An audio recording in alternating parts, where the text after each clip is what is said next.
नमस्कार दोस्तों, आज हम वेब डेवलपमेंट के 5th एपिसोड में जो है बात करेंगे फॉर्मेटिंग की। फॉर्मेटिंग मेनली डील करता है, जैसे कि हम लोग जानते हैं कि हमें टेक्स्ट के लिए बहुत सारी फॉर्मेटिंग की रिक्वायरमेंट पड़ती है। तो अगर आप लोगों ने वर्ड प्रोसेसर या एमएस वर्ड आपने यूज़ किया होगा तो आपको पता होगा कि फॉर्मेटिंग हमें टेक्स्ट की कितनी रिक्वायरमेंट रहती है। तो उसके अकॉर्डिंग ही हम HTML के अंदर भी फॉर्मेटिंग यूज़ कर सकते हैं। उसके लिए कुछ जो मेन इंपॉर्टेंट टॉपिक जो आज हम डिस्कस करेंगे, पहला है हमारा bold, text bold, italic, underline, strike, monospaced, superscript and subscript. उनको आज स्टार्ट करते हैं। सबसे पहला है बोल्ड।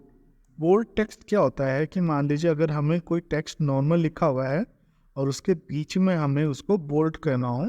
बोल्ड में क्या हो जाता है कि जो आपका फॉन्ट है वो थोड़ा सा मोटा हो जाता है, थोड़ा सा डार्क हो जाता है। तो उसके लिए हम यूज़ करेंगे बी टैग को यूज़ कर देंगे, बी ओपनिंग और क्लोजिंग, और जो भी आपका वर्ड है वो बोल्ड में हो जाएगा उसके बीच में जो भी होगा। तो जैसा कि आप आउटपुट देख पा रहे हैं इस प्रोग्राम का, यहाँ पे जो बोल्ड है ये आपका जो है नॉर्मल टेक्स्ट से थोड़ा सा मोटा हो चुका है, डार्क हो चुका है। तो इसके लिए हम यूज़ करते हैं बोल्ड टेक्स्ट, और इसका जो टैग है वो है B.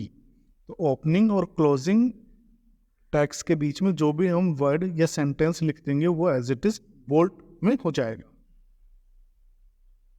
Second one is italic. Italic tag क्या होता है? जनरली ये इटैलिक टैग डिस्प्ले करता है थोड़ा सा जैसे कि इस वर्ड में आप देख पा रहे हैं थोड़ा सा तीछा हो जाता है, नॉर्मल टेक्स्ट से जो है थोड़ा सा तीछा कुछ एंगल पे जो है ये झुक जाता है।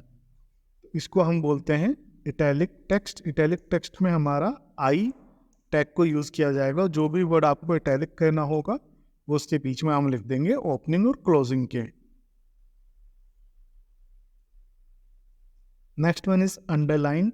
कई बार हमें रिक्वायरमेंट होती है कि हम अपने प्रोग्राम के अंदर अगर किसी वर्ड को, किसी सेंटेंस को अंडरलाइन शो करना चाहते हैं तो उसके लिए हम यूज़ करेंगे अंडरलाइन टैग का। तो अंडरलाइन के लिए जनरली सिर्फ यू यूज़ किया जाएगा और यू ओपनिंग और क्लोजिंग। तो इसके आउटपुट में जो भी है आपका आ जाएगा। तो यहाँ पे जैसे आप देख पा रहे हैं तो ये वर्ड जो अंडरलाइन था इसके नीचे एक लाइन बनी हुई आ रही है। ये क्या काम करेगा? अंडरलाइन के लिए यूज़ करेंगे इसको हम।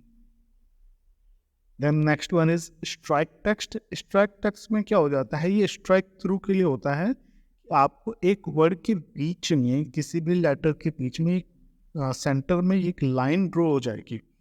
तो जैसे कि आप एग्जांपल पे देख पा रहे हैं तो यहाँ पे स्ट्राइक थ्रू क्या है, इस वर्ड के बीच में जो है लाइन ड्रॉ हो गई है। तो ये जनरली शो करता है कि हमने किसी टेक्स्ट को डिलीट कर दिया है, उसके लिए शो करा जाता है। तो स्ट्राइक हम कीवर्ड का यूज़ करेंगे यहाँ पे ओपनिंग और क्लोजिंग। तो जैसे कि आप कोड में देख पा रहे हैं strike starting tag, opening tag और स्ट्राइक क्लोजिंग टैग का हम यूज़ करके इसको यूज़ कर सकते हैं स्ट्राइक टैग। फिर है मोनोस्पेस्ड। मोनोस्पेस्ड जनरली होता क्या है? अगर हम देखेंगे वर्ड्स के अंदर तो जो हमारा एम है ये लेटर, ये वाइडर होता है लेटर आई के मुकाबले। और ऐसे बहुत सारे एग्जाम्पल हैं जहाँ पे हम देखेंगे कि कुछ जो इंग्लिश अल्फ़ाबेट हैं उसके कुछ लेटर्स वाइडर होते हैं दूसरे लेटर्स के मुकाबले। अगर हम चाहते हैं कि सभी लेटर्स सेम स्पेस ऑक्यूपाई करें या सेम विड्थ के हों तो उसके लिए हम यूज़ कर देंगे मोनोस्पेस्ड। मोनोस्पेस्ड के लिए जो ओपनिंग और क्लोजिंग टैग है वो है टी। इसका ही हम यूज़ करेंगे ओपनिंग और क्लोजिंग। तो देखिए जैसे ये वर्ड था ये मोनोस्पेस्ड फॉन्ट में कन्वर्ट हो गया है। Next one is superscript. Superscript का हम लोग जनरली एक बार यूज़ कर सकते हैं, जैसे कि हमने देखा होगा कि एक्स स्क्वायर लिखा जाता है, ठीक है। एक्स स्क्वायर कैसे बनेगा? तो ये एक्स के ऊपर स्क्वायर बनाने के लिए भी हम सुपरस्क्रिप्ट का यूज़ करेंगे। सुपर के लिए जस्ट सुप, SUP सुप, और ओपनिंग और क्लोजिंग टैग यूज़ कर देंगे। और जो भी हमारा लेटर या वर्ड या सेंटेंस होगा वो सुपरस्क्रिप्ट में हो जाएगा। सुपरस्क्रिप्ट में क्या हो गया कि मिडिल हाफ से ऊपर में डिस्प्ले होता है, आपका जो टेक्स्ट है वो मिडिल हाफ से ऊपर डिस्प्ले होता है।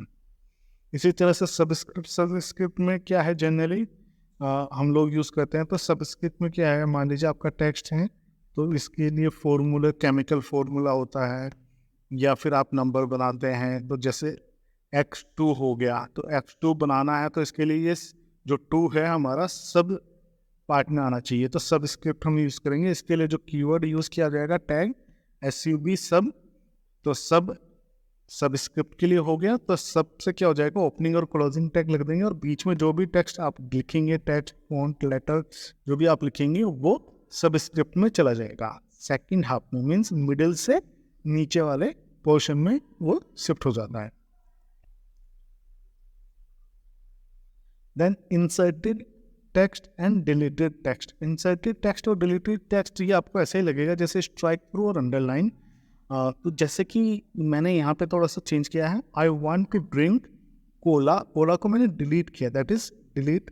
तो ये डिलीटेड टेक्स्ट शो करेगा। इस पर मैंने देखिए स्ट्राइक थ्रू हो गया। आप स्ट्राइक थ्रू के द्वारा भी कर सकते हैं, प्लस आप डेल या डिलीट कीवर्ड्स के साथ भी कर सकते हैं। Then inserted text is INS। तो ये जनरली हमें शो करना होता है जहाँ पे हम पेरेंट्स ने या आउटपुट में हम दिखाना चाहते हैं कि हाँ हमने कोई पर्टिकुलर टेक्स्ट को या पर्टिकुलर एलिमेंट को डिलीट किया है, दूसरा एलिमेंट या दूसरा टेक्स्ट हम शो करना चाहते हैं। तो वहाँ पे हम ये जैसे वाइन है, तो वाइन को हम यहाँ पे इंसर्ट कर रहे हैं, तो ये अंडरलाइन से आ जाएगा। तो ये होता है इंसर्टेड टेक्स्ट और डिलीटेड टेक्स्ट। डिलीटेड टेक्स्ट जो है स्ट्राइक थ्रू आ जाएगा, बीच में सेंटर में एक लाइन बनी हो जाएगी, और इंसर्टेड टेक्स्ट में नीचे अंडरलाइन बनाएगा वर्ड के नीचे, टेक्स्ट के नीचे। Next one is larger text. Larger text में हम यूज करेंगे बिग। बिग जो है एक टैग है HTML के अंदर। बिग टैग करने से क्या होगा, ये एक साइज इंक्रीज हो जाएगा, एक फॉन्ट साइज लार्जर बना जाएगा। तो जैसे कि नॉर्मल हमारा the following words uses a big type face जो आ रहा है, ये जो वर्ड बिग है ये सिर्फ एक साइज बड़ा है जो नॉर्मल हमारा प्रीवियसली चल रहा है उससे। तो ये एक साइज बड़ा बन के आ जाएगा। ये होता है लार्जर टेक्स्ट के लिए। तो इसके लिए हम यूज करेंगे बिग जो है टैग का। स्मॉलर टेक्स्ट के लिए हम यूज करेंगे स्मॉल। स्मॉल में क्या हो जाएगा कि ये सेम एक साइज छोटा बन के आएगा। तो जैसे हम स्मॉल यूज करेंगे तो यहाँ पे ये एक साइज छोटा हो गया दूसरे सराउंडिंग टेक्स्ट के मुकाबले। तो आज के लिए इतना ही। अगर आपकी कोई क्वेरी है तो आप मुझे कमेंट सेक्शन में डाल सकते हैं। Thank you, that's all for today.